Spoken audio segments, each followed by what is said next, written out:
And so this meeting is being live streamed. We should be live and direct on YouTube. Let me just go to my channel so that I can check that we are in fact live. Let me just do that right now. Welcome, Erica. Let me get a sound check on your mic. Hello, can you hear me? Oh, great. Hearing you loud and clear. Okay, so yes, we are indeed live on YouTube. Let me just put that on mute. Okay, greetings, family. Sister Shanice in the house, coming to you live and direct. And I know some of my followers would have got the message that I'm actually going live. It is very much an impromptu decision, and it's necessary because of what's going on in Ukraine right now. So please spread the word. Let everyone know that we're actually going live. We are going to be interviewing our beautiful sister in Erica, who is in Ukraine right now. She's actually trapped there, and she's not on her own. There are many of our young African brothers and sisters who are trapped in Ukraine right now as the war rages. And we're using our platforms to raise awareness of their plight, of their situation, because we need help to come and aid to come to their assistance without any further delay. And, you know, there are many of us here, Erica, who are really, really concerned about the situation in Ukraine and the fact that, you know, our brothers, young brothers and sisters, and our young students are there, and there doesn't seem to be enough help that is reaching you all. But we're going to be hearing from you in a very short while, yeah, and you will be able to give us a first-hand account of what's happening in Ukraine, in the area where you are. We'll hear from you, you know, what help you have or have not received so far, what your demands and what your expectations are of your government, where you're from, the other nationalities that are there with you, and generally what seems to be happening in Ukraine right now. Okay, so looking forward to having that conversation with you, young Erica, and thank you so much for agreeing to this interview. And I want to thank Brother Kofi as well for making the links so that we could be having this discussion today. Okay, let me go over to YouTube because I want to make sure that I can see the live platform so that if any of our followers would like to put any questions and make a contribution to the discussion, that they are able to do so. So just getting that up live. So family, if you join us live, you will be able to put your questions and comments in the live chat, okay? So join us live and direct and do get the word out. And I'm not going to delay before starting. Our family and friends, they can watch on catch up if they miss this live. So first of all, just want to remind everybody to please like the video. Also, just want to remind you to subscribe if you are not already a subscriber to the Sister Shanice Show channel. Okay, and wow. Let's go straight over now and hear from our sister Erica, who is actually in Sumy, in the city of Sumy in Ukraine, I believe. Is that right, Sister Erica? Yes, please. Yeah. So you're actually in Sumy in Ukraine. And, you know, is it in the midst of the conflict, or are you in an area that maybe hasn't been impacted at all by the conflict? Give us an idea of what the situation is, where you are at the moment, and what the signs are of war, if any, where you are at the moment. Okay, so thank you very much for having me on your channel. And my name is Erica. So I'm in Ukraine, Sumy, like Sister Shinin said. And right now, where we are, we haven't really had any conflicts or anything like that, but we've had the troops around our city, and also they use our routes to go to the capital. So basically, let me say the troops are passing in and out of our city, even though they haven't really caused any harm, but at the beginning, let me not say any harm. At the beginning of today's the 6th day of the six days war, they really fired at some parts of Sumy, and they really caused some commotions. But that was then. But now they are just using our roads, and it's quite scary. But we haven't really had any troubles like that. Yeah, so let me get some clarification. So at the moment, things are quite calm. The troops are just going by, using your route to go by. At the beginning of the conflict, what was the situation like then? Take yourself off. Sorry, please, can you repeat your question? Yeah, so I think you were saying that at the moment, the situation is quite calm. But what were things like at the beginning of the conflict? Oh, at the beginning, it was, I don't want to say things are calm. No, let's not use the word. Okay. They are not even quite calm because we are still scared. We are still frustrated because you never know when they're going to attack or anything like that. But at the beginning, there was like shootings at the other side of the other university. That's where the veterinary students are. There were shootings, and people around there said that there was even fire. There was a fire outbreak at that place. Yes, but right now we've been hearing about fights and bombs and shooting around our city. So let's say the fight is surrounding us, but it hasn't really gotten to us at the moment, but it's surrounding us. Okay, so where you are at the moment, since this war started, have you personally heard any bombing? Have you seen any, heard any sirens? Have you had to rush to any bomb shelters? How have you been impacted by this war? Okay, thank you. So for now, I'm in the university's hostel. I'm in hostel 4 right now, and we are quite a bit away from the center of the city. But I've heard bomb sound, because I think that was on Saturday or so. I was getting ready to go and find something to eat. So whilst I was holding my vegetables, all I heard was boom, like the sound of a bomb. So immediately my friend and I, we just carried our stuff and ran straight to the shelter. The shelter is just behind me. I'm inside the hostel. The shelter is also underneath the hostel, but the door is outside. So we have to go outside the hostel to get inside. So yes, we've had gunshots, we've had bomb sounds, and we've had to run. Like, basically you just carry, we have an emergency bags now. Everybody has one, which are documents and stuff. So whenever you hear something like that, you run. And the last time we had this information that we would be lucky enough to have a train pass by our city. So let's go there, then struggle to enter the train so that we can leave the city. But when we got there, there were no trains coming or anything like that. The siren rang about 3 times. So we had to immediately get into our taxis and head back to hostel. And those who were not able to make it to the hostel, they had to go to bomb shelters around the Vauxhall. Sorry, that's the train station. So there's this hotel by the train station. They have a bomb shelter there. So that's where they had to go. So yes, we've had bombs, we've had gun sounds, and we've heard sirens too. Wow. Wow, and you've had to run to safety as well. And you're talking about we. Give us an idea of the number of African students in particular who are in a similar situation to you on your campus and in the apartments with the campus, so that we can get an idea of how many people, and also if you've got an idea of the different nationalities and rough numbers. Give us an estimate, please, of how many students are impacted right now where you are.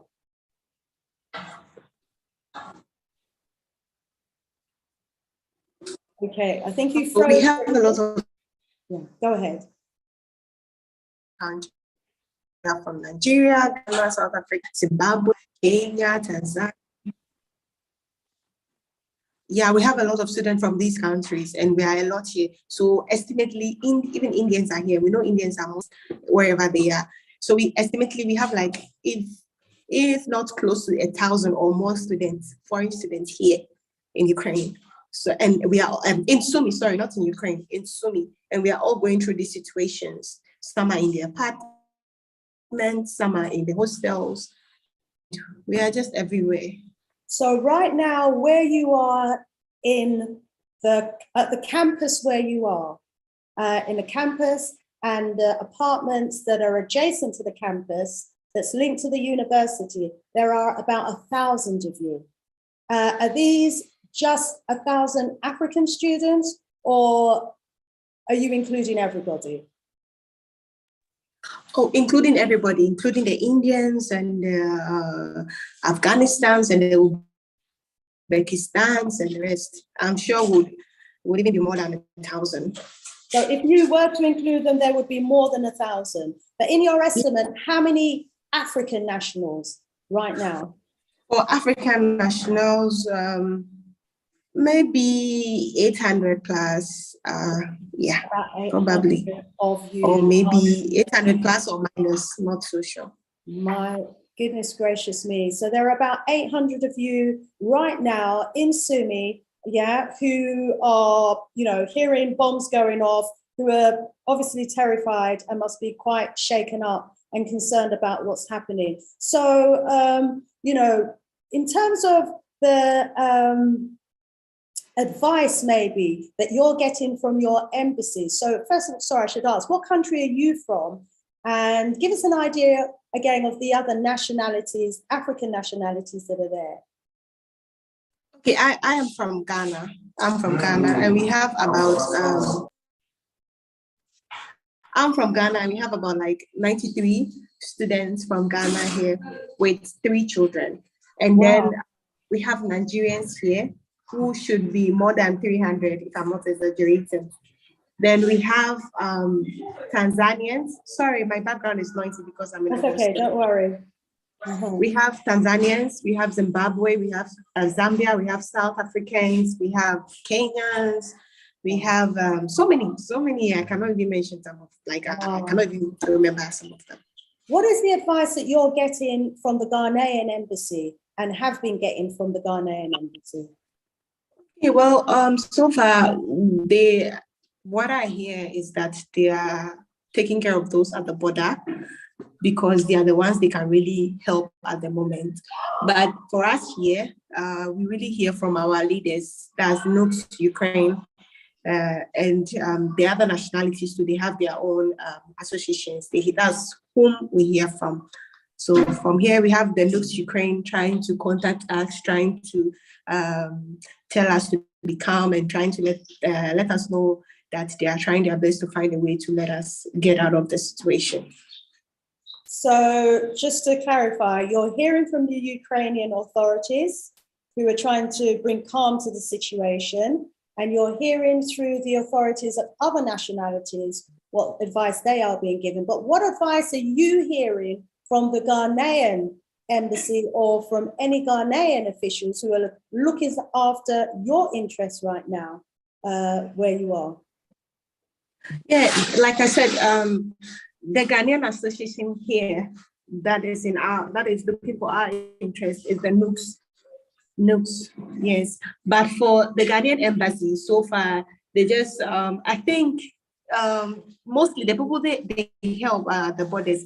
For here, they just tell us to keep calm and try to stay safe. And I cannot really, to be frank, I cannot really talk for the government right now.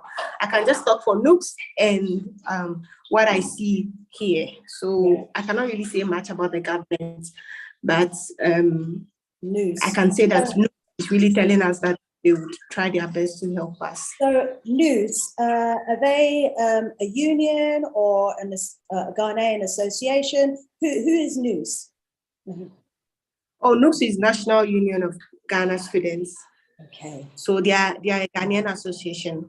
Yes. Based at the university. Okay. And what help? Do you know if any of the other African embassies may be contacting their national students and offering them any specific help to get them out of Sumy right now?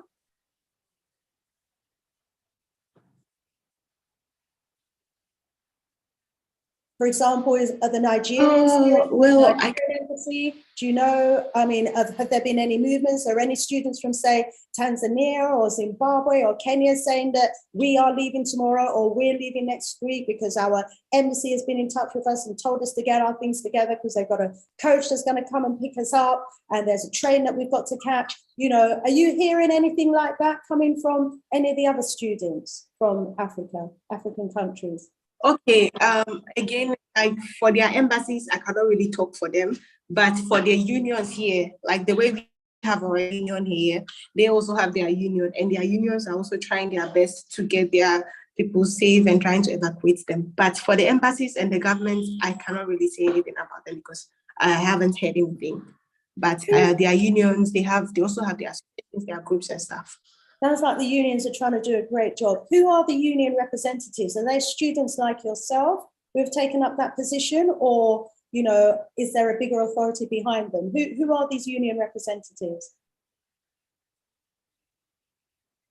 Yeah, we have students. The union representatives are mostly students ourselves. Wow. And like we have the president, the staff. Then we also have backings. Yeah, they also have like some of them speak to, like the Nigerians, they have their embassy, their ambassador, they have their okay, I don't know of this. We also have yes, we also have backings, but right now it's basically students fighting to go. Students are really fighting to go because from what I've heard, people are getting to the borders by themselves, like they're struggling to get to the borders by themselves. They are not receiving any help from the government. If any help that they will receive is either themselves or from the NUCs, which is just other students trying to help them. Yes. Wow. So, you know, just to let you know, you may have seen some of the videos, but we've seen some really awful videos of students who have actually tried to make it to the borders on their own, who have tried to make it to the train stations on their own. Really awful scenes of basically racist selective practices about who they're letting on the trains, who they're letting through the borders. You know, I was watching a live video earlier today. The video was for an hour of people who were coming through the Romanian border. And in that hour, there was not one single African that passed across that border. So we're hearing and seeing evidence of claims of very racist selective practices. I mean, I don't know if you've had any firsthand news of anything of that nature from any of your student friends that may have tried to make it alone.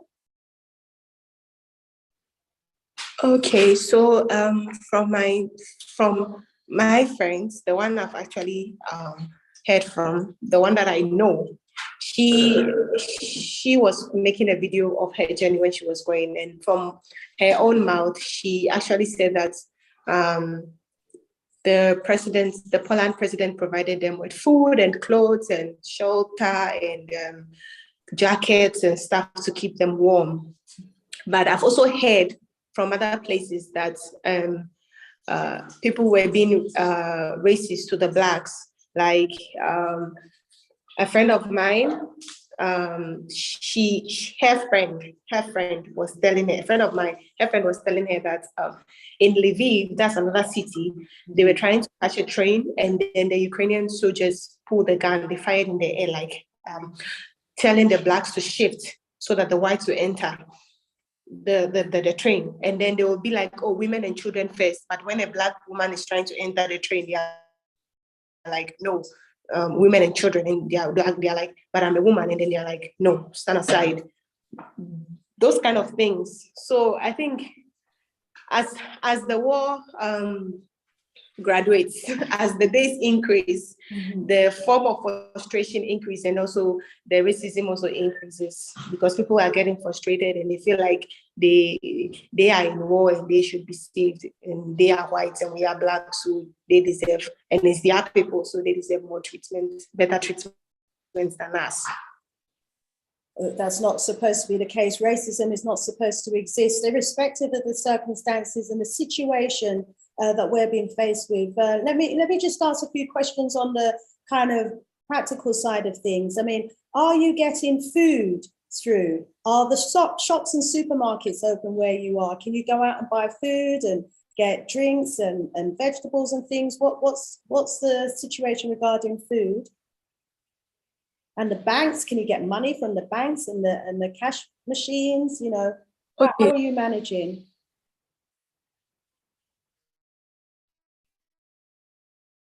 Okay, for food, yesterday the Ukrainians brought us big truck, and they came to give everybody 2 crates of eggs each. But if you are more, they give you like more crates. And then today they gave us live chickens. Yeah. But today too, when I went for my own experience, when I went for the live chicken, I was in line with my roommate. Then there was this lady, my roommate speaks the language. So there was this lady that came and was like, students are supposed to move out of the line. We are supposed to go straight to the lady sharing the chicken and then take chickens from the lady. And then we're like, okay. So we left our line. The line was already long, and we left that spot to go. So when we went, I was the only one who got a chicken. Immediately I got the chicken, there was this man that turned around and started shouting at us and pushing the boys.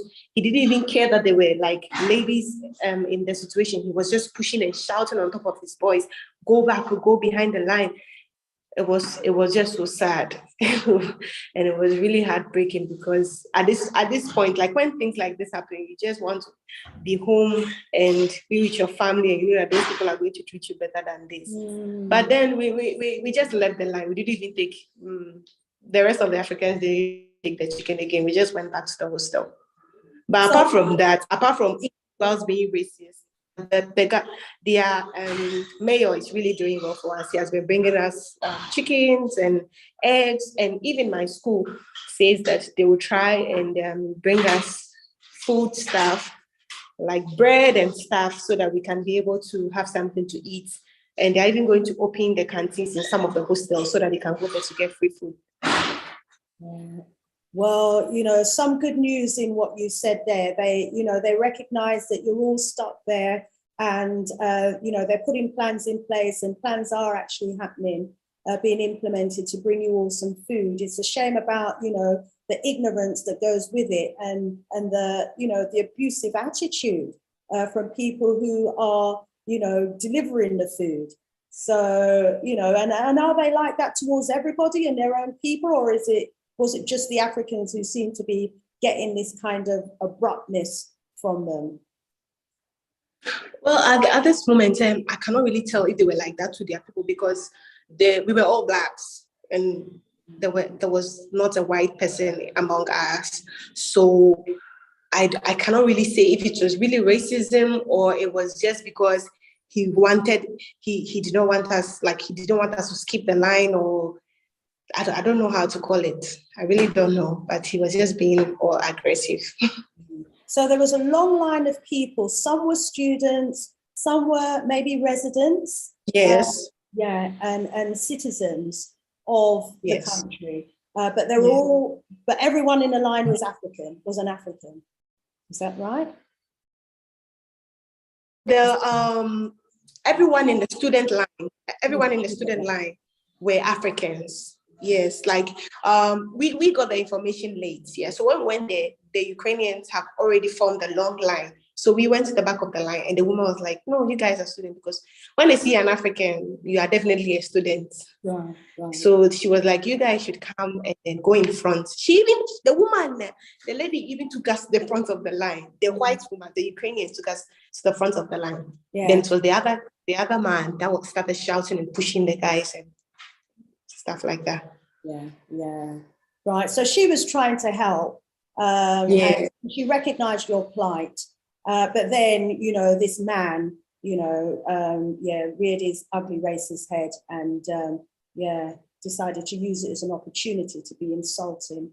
Yeah, it's so sad that our people are in that situation at all. Like you said, you ought to be back home. So what is the message that you would like to send to the embassies? What is the message that you would like to send to people in authority, people in positions who should be helping to try and get you out if you want to get out? What is the message that you would want to send to those authorities from yourself and on behalf of other students, the 800 or so other African students who are, you know, caught up in the situation with you in Sumy in Ukraine?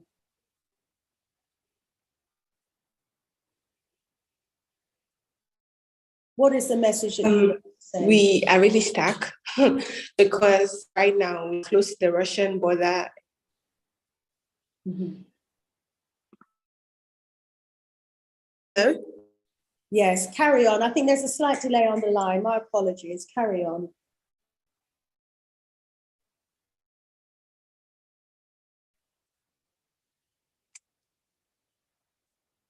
Okay.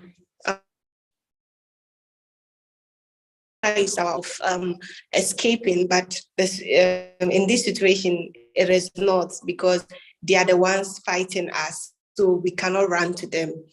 And our only hope of running away, which is to Poland, to Hungary and stuff, they are on the other side of the map. They are very far away from us. And due to the fact that the Russians are using Sumy as a route to into Ukraine, it is making it difficult for other buses and other to really come out and evacuate this place. So we really asking the government to do something, because we know that they can do something. They know a lot of people, they know a lot of men in powers, and they can actually come to our aid and being frustrated. We are devastated. Our parents are getting worried. We ourselves are getting worried. Every time we hear the sound of bomb, we are thinking, what is next? Is it coming like towards us? Would our building be bombed down and stuff like that? Because we see what is going on in other cities, and we are wondering, when is it going to reach us too? So we beg them. We don't know how they are going to do it, but we know they can do it. And we know that if they want to do it, they would do it, and they would take us out of here. If it is that they have to talk to the Russian government, and he would allow them to, he would allow us to use their route out of the Ukraine, then they should do that so that we can use that route, since that is what is closer to us. If not, they should please find back or something and then come here and take us home. I'm not just speaking for Ghanaians, because I have friends that are Nigerian, South African, Tanzanian. I'm speaking for everyone graduating this year. They want to leave their diplomas and go, because nobody is someone that is alive that will come out of. They should do something about it. They should come take us, because countries, that is why we came here to see, so that we can be. In this time, they should not leave us. Really come to our aid, take us back home. That's all I have to say. Thank you. We hear your appeal, and we certainly hope that the African authorities hear, you know, your cries for help as well. And family, if you're just joining us on this platform, maybe you joined a little late. I'm interviewing Erica, who is actually in a town called Sumy in Ukraine, in the midst of the conflict that is raging there. And she's sharing with us, you know, her feelings about the situation. And she's also giving us an idea of how many Africans are in the campus and in the houses around that area who are, as you have heard, trapped in the situation. They're trapped there because the main road out of the city from where they are is being used as a route by the soldiers. And they're actually surrounded, and so they are unable to escape. We're hearing that now that food is coming into the area. People are coming in and bringing live chickens and eggs, and students are getting access to, you know, some food in that way. In terms of the number of Africans who are trapped alongside our sister Erica, there are about 800 people of African nationalities. about 93 Ghanaians, about 300 Nigerians. There's people from Tanzania, from Zimbabwe, from Kenya, and various other African countries. Most of them are getting their news through their student unions. They're not hearing directly from embassies or the African Union or any other officials. And so, more needs to be done, to help the people who are in the midst of this conflict right now. We know that the African governments have their hands full at the moment trying to help and assist people who are at the borders as well, trying to access other countries, because we've been hearing about the discriminatory practices that has been happening at the borders, but there are also those who are trapped where they are. We're hearing from Erica, there's about 800 other Africans trapped where she is. There may well be other campuses in other cities where our students have been studying who may also be trapped as well. I mean, Erica, I suppose one of the questions that some people might be asking or what they might be wondering is why you didn't get out before. Were you not getting any help and assistance before the war started to get you out the country? Well, we had the US coming for its citizens.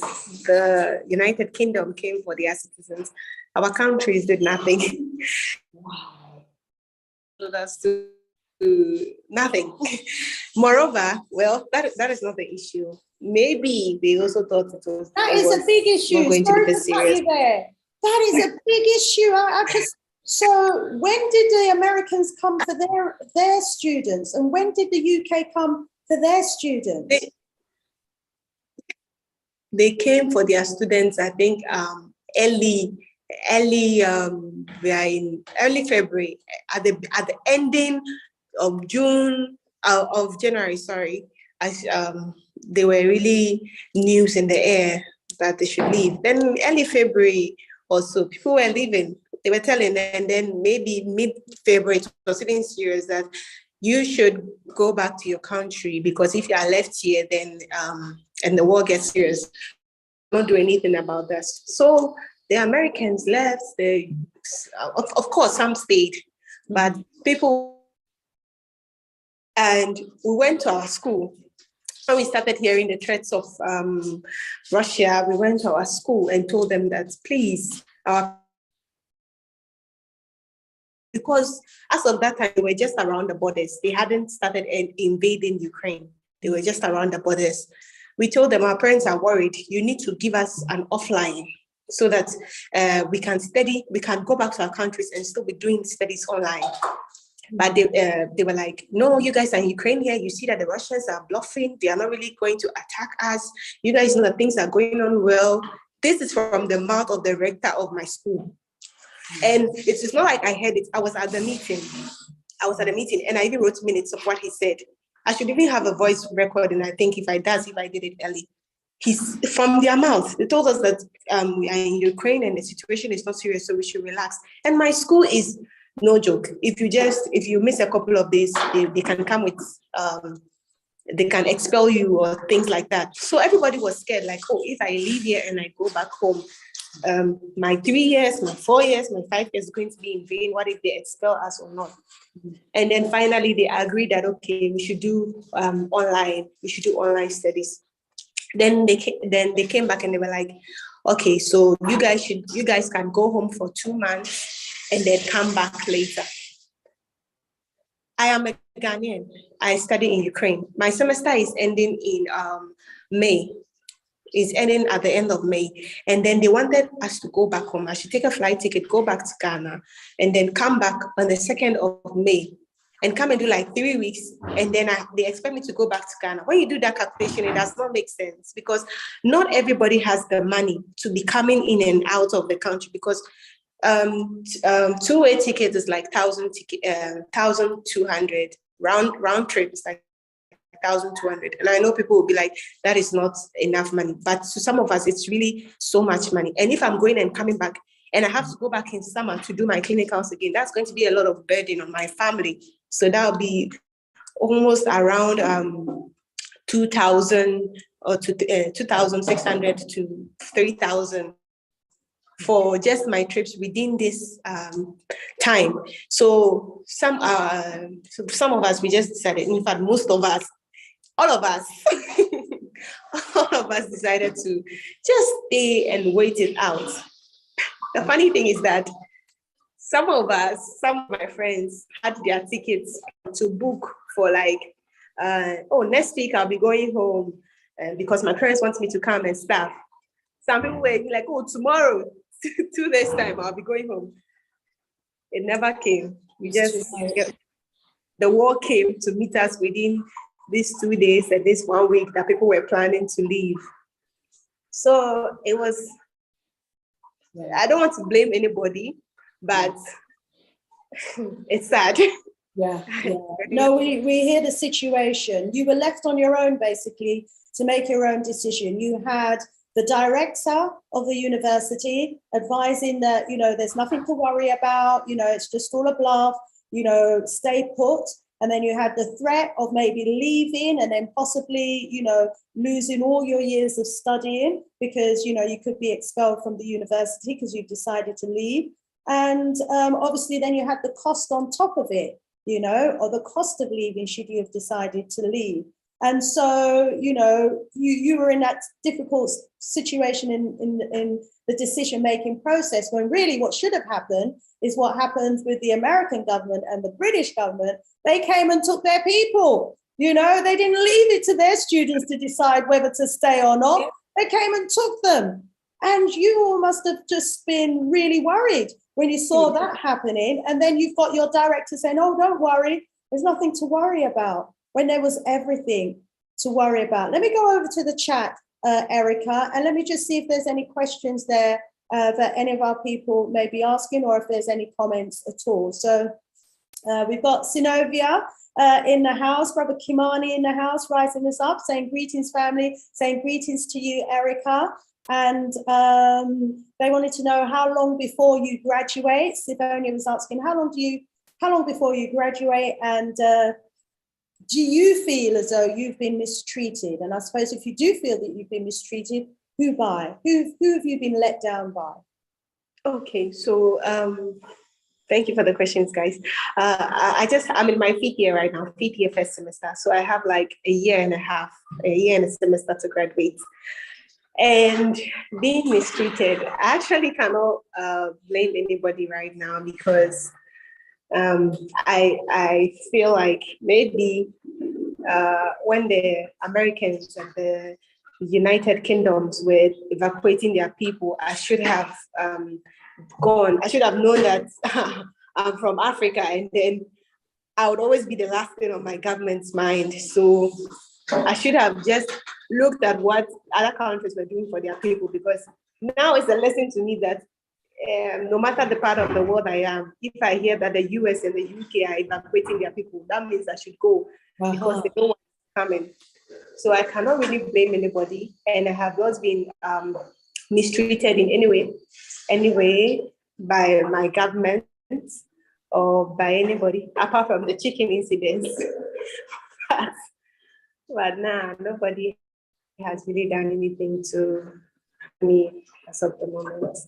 Yeah, my sis, it's a lesson to all of us, actually. When we see the US and we see the UK, making certain moves, as you say, the African governments, unfortunately, do tend to be very slow when it comes off the mark. When it comes to getting off the mark, we need to be getting off the mark as individuals on the ground. That is a big lesson, definitely, to all of us, my sis. Let's go back to the chat and hear what else.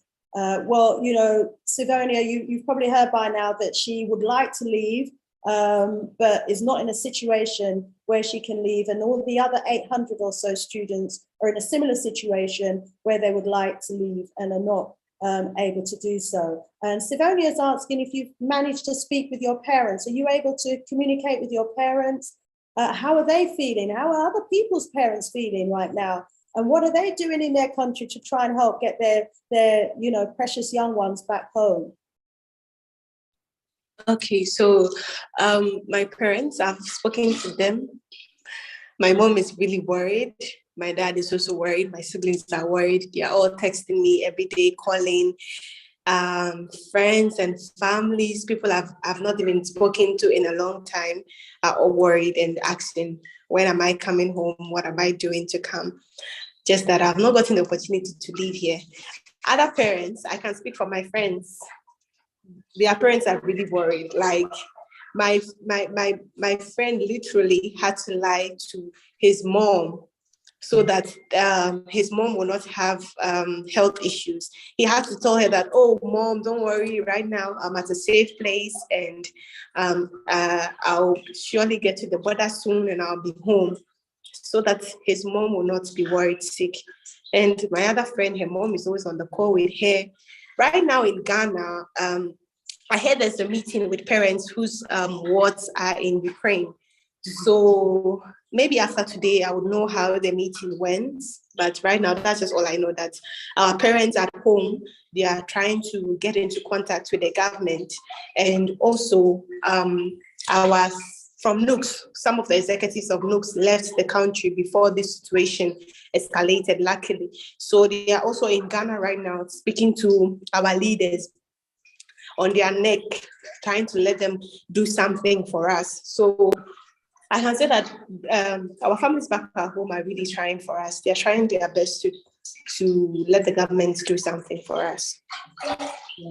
That's good. Oh, good that they're putting the pressure on back home. And let's go over to the chat and see what other questions are being asked. So thanks for that question, Synovia. African Glory sending love and support from the Bahamas.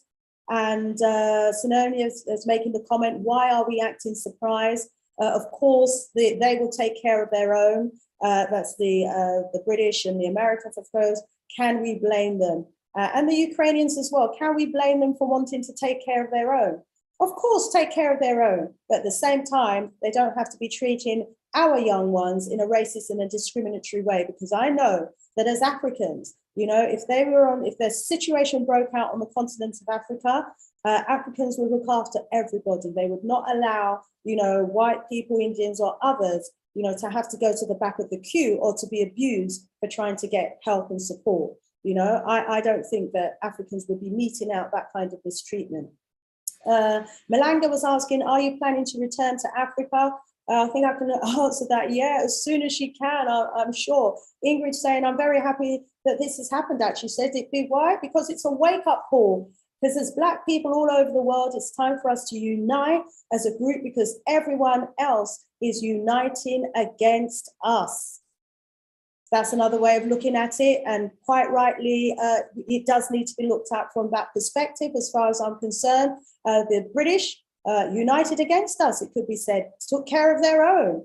The Americans united against us, took care of their own. They were clearly informing each other and talking to each other about the seriousness of the situation, but then they didn't maybe communicate that to the African governments, or if they did, why did the African governments not heed the call and not act appropriately and in a timely way, as the Americans and the British did, to get their students out of the line of fire and out of danger, so that they're not in the situation that we find ourselves in right now. Malanga is saying, we have done wrong to our youth. We must fix up Africa and stop these bright young people from leaving. Absolutely agree with you on that, Malanga. We have to look to ourselves as adults. What have we done as individuals to provide good quality education and training for our children on the continent, so that they do not feel that they have to leave Africa to go to a European country to get an education? Why, do we not have the quality of education that our young people deserve in Africa, so that they don't have to be leaving Africa in the first place, to study another man's curriculum, which isn't necessarily going to benefit Africa anyway? Absolutely agree with you on that. And so does Nivonia. Bossman is saying, get out of the West. Yeah, he's also, sending a clear message there to Africans everywhere. that we need to be at home on the continent, building up Mama Africa. When we leave Africa and we go to other countries, which are today, may have previously been occupied by Africans, but now today being occupied and controlled by Europeans, the mistreatment and the abuse and the racism that we're seeing and hearing about is the treatment that we are getting. Bossman was asking if you can go to Hungary. He probably joined late, so there may well be others that have joined late and asking whether or not you can reach to Hungary. I wonder if you could just give them, please, those who are just joining us, a bit of an update on why it is you and the 800 or so African nationals who are trapped right now in Sumy in Ukraine can't leave. Okay, so we can't leave right now because we are in the middle of the situation. We are very close to Russia, like very close. So the Russians are using our route, the Sumy's route, as a pathway into the Ukraine. This is where they pass to Kiev. This is where they pass to the western part of Ukraine. So right now, everybody, the drivers, the train conductors, whatever they are called, they are all scared of coming into Sumy because you don't know what if you come and then something happens. So everybody's scared. So there's no train leaving Sumy or entering Sumy. There are no bus leaving Sumy or entering Sumy. So that is how come we are stuck because our path is full of tankers everywhere, and not Ukrainian tankers. If they were Ukrainian tankers, we would have left, but they are Russian tankers. So everybody's afraid of what would happen if you go.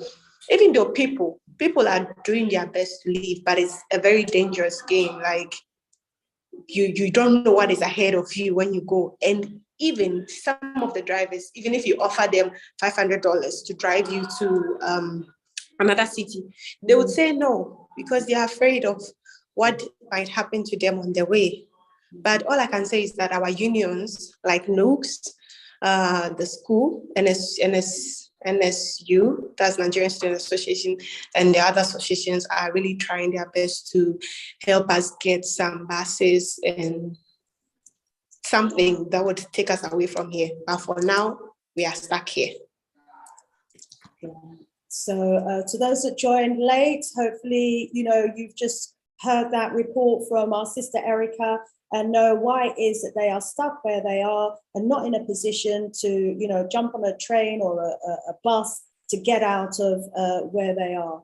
I'll just do one or two more questions and then we will wrap up on this interview because it was only supposed to be about 20 minutes and I think we're pushing on 40 minutes or so, Erica, and I know you probably got, many other things that you need to be concerning yourself with, but I'm really, really thankful that you've agreed to speak with us and to share with us what's happening on the ground there in Sumy, Ukraine, because we've got to use our platforms, family, to raise awareness of the plight of our young people and what they're experiencing on the ground. Who knew that there were 800 or so African nationals trapped right now in Sumy and unable to leave? And if it wasn't for the handouts from the Ukrainians, although, and the abuse that they get from trying to access the handout, where would you get food from? How would you be fed? Where are the African embassies right now? They seem to be, it's a really precarious situation because even if they wanted to help right now, how could they help? How can they get food out? It's probably a no-fly zone. I don't know if there's an airport nearby. So, can't airlift you out, can't airlift food in, So let's go. Sorry. For food, we were lucky enough that on Thursday, that was on the 24th of February, we were lucky enough to, the school closed down and said we should all go out and then stock our shelves. So we went and got some food stuff and some other things that would keep us through the time. But right now, looking at the situation, if the war does not stop anytime soon, people's foodstuffs are going to finish. Our supermarkets too are getting empty by the day. So if it stop anytime soon, that means we'd have to depend on the farmers of Ukraine, like as they are doing now, bringing us chicken and bringing us eggs, and then they are planning on bringing us bread. That's what we are going to depend on. So we are going to be depending on the Ukraine government, and I don't know what our embassies are planning on doing if the situation gets this serious. I don't know if they would have to involve humanitarian, because I think probably they'll be the only people to be able to come into the country during a situation like this and then bring us some things. Yeah, that's exactly what's needed. We need the AU, the African Union, to get some coaches in there with AU, and a white flag flying and getting all of our students on those coaches and out, just like the Red Cross would do. We need the African Union doing something similar. I'm just going to go to one or two more points from the chat, and then we're going to wrap up because of the time that I've already taken with our dear sister here. I don't want to exhaust her. Zenobia's calling on everyone to pray. A. Smith is saying it seems hard for Africans to see it as racism for some reason. Come around us in the West and we will share some things with you. Yeah, because of the racism that most of us who are living in the West are used to experiencing, we know it when we see it, even if it is subtle. We recognize it. But yeah, we hear you on that, AJ Smith. Ingrid is saying no other race is going to put another race above their own. So I don't understand why Black people expect people to do this. We have to look out for Black people. China did the same thing in 2020. Devonia saying, I do not want anyone to get hurt, but I am mostly concerned about my people. And Malanga is saying, let's take this as a wake-up call. Why are we sending our children to neo-Nazi countries to get brainwashed? Nicole is saying, rising up myself. Rise up, Sister Nicole. I think that's our Nicole from the USA. And she was asking, how did the Jamaican students get out?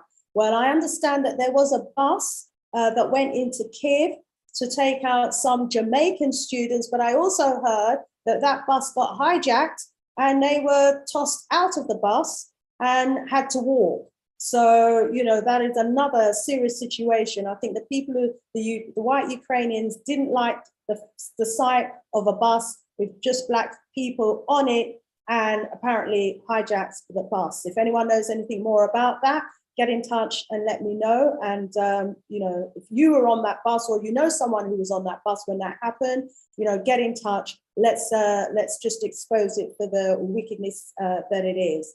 Nicole saying, why would they target us? We have no beef in the war. Please explain. There's general fear all around. I know Africans are not the target, but the problem is right now, our young people are caught up in the midst of all of this. And, what we don't need them to be there. We don't want them to be there. We want them out of the way, out of harm's way, because in a war situation, as we know, anything can happen. Why did you decide to study in Ukraine? King Kush is asking. Erica, why did you and at least 800 other Africans who are stuck there right now decide to study in Ukraine? Okay, so I cannot really talk for everybody, but we all know that in Ghana, if you don't get some requirements, if you don't get 8 A's, you need to get straight A's and some money in your pockets to be able to school in Ukraine. And even though I could have gotten other courses to do in Ukraine, but I wanted to do medicine. So since I couldn't do it in Ghana, and Ukraine is offering me medicine at a price that is good, why not? I took the opportunity and I came here. Yeah. And had you qualified, would you have returned to Ghana as a qualified medical physician? If I had qualified to go to school in Ghana? No, once completing your course in Ukraine, what was your intention? Oh, For sure, I would have come back home to write my medical license exams and then serve my country for 2 years. And then whatever happens, if I am destined to stay in Ghana, for sure. But me, myself, no matter what happens, even if I don't get to practice in Ghana, I have plans of coming back to Africa, to my country, Ghana, because I want to be a psychologist. A psychiatrist, sorry, by God's grace. And I want to educate my people on mental health and then things like that. So I have plans of always coming back home, even if I am not practicing there, coming back home to talk to my people, especially the young ones, about depression and stress and psychological problems. So I think I would always be home. I would always be home. Right. So the country would have got the benefit, and hopefully still will get the benefit of all your years of studying abroad and the knowledge and the skills that you will be bringing back. Let me just go to two more and then we're going to leave it there. Kimani, rise up, brother Kimani. He's saying, need you out of there, my young sister, and the rest of the family too. Absolutely agree. He said, good to stay in a white man country too long. That is the lyrics from a song. Is that Muta Baruka? The lyrics of a song. Good to stay in a white man country too long. Yes, we know. I think we all realize that right now, especially like how them love them war. Ubuntu, rise up, Ubuntu. And I've just lost that one.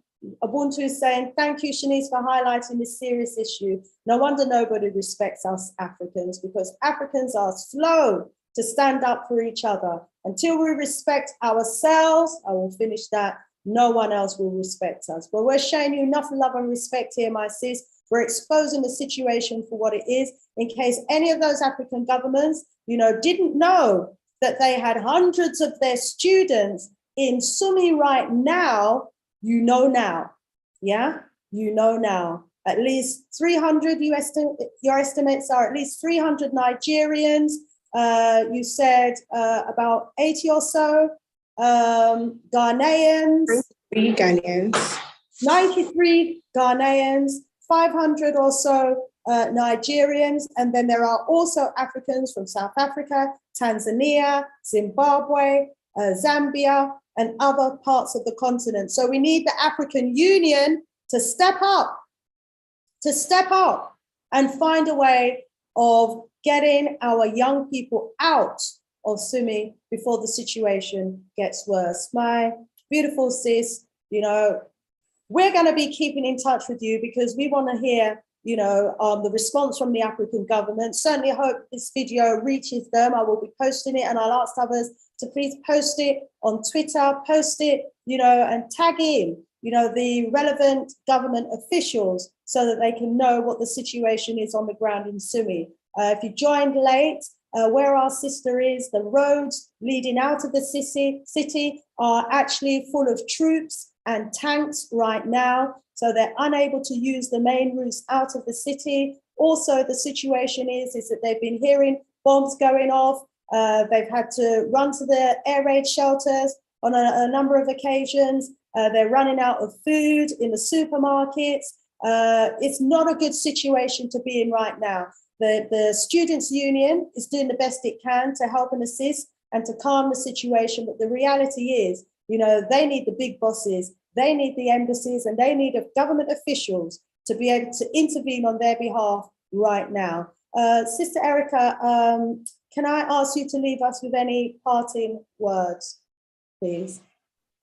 Okay, so I really don't have much to say. All I have to say is I hope that our presidents, our governments come to our aid and then take us from here and then send us back to our families safely. And that is all. And also thank you to everyone that has been checking up on their friends and families in Ukraine. People really need that, and especially those in Sumy and Kharkov, because it's not so funny in Kharkov especially. People really need mental support because people are breaking down and then people are crying. So please, send them some love and some words of encouragement, and then thank you all, and then God bless you. And you know what, my sis? I mean, who knows who's watching? There may be someone who has a lot of money in their pocket and might want to help and assist some of the students if finances, could be of assistance. What I'd like to ask you to do is maybe put some information underneath this video with how people who want to donate can actually donate, maybe to the unions or via a GoFundMe or something like that, because there's going to come a point, I'm sure, when you're going to need money to buy food because people are going to be running out of money, etc., etc. So if you can set up a GoFundMe or anything like that, post a link underneath. And if these troubles continue and it looks as though you're running out, get in touch. Make sure you've got the GoFundMe up and running, and we'll push it out so that people who want to donate to help and assist the 800 students who are trapped there, are able to do so. All righty. Okay, thank you very much. Thank you so much for your time. Thank you for sharing, the experience of what's happening right now in Ukraine. Stay strong, my sis. It will all end well. We are believing that our ancestors will and are already protecting you and covering you all as we speak. Okay. To everyone in the chat, in the live, thank you so, so much for watching, for posting all of your questions. To Nicole, to Lola, to Gary, LB Kush, Ubuntu, the Boss Man, to Rena, to all of you sending love and light. Ingrid, to all of you sending love and light. Orbiaman, sending love and light to our sister Erica. We thank you all so, so much. They need as much support. Black Acres of the Gambia, we're in the house as well. They need all your love and your support. Bossman, rise yourself up. Sinovia, for all your input. Malanga, for all of your input. Thank you all so, so much. If you're not a subscriber, please do subscribe. If you're not if you haven't already liked the video, please do so that it can go up a bit on the ratings and more people can watch and hear what's actually going on in Sumy right now. Thank you so much, Erica. Thank you so much to everyone listening. Sister Shanice out of here for now. When as soon as I've got any more news, I will be coming back. One love. One love.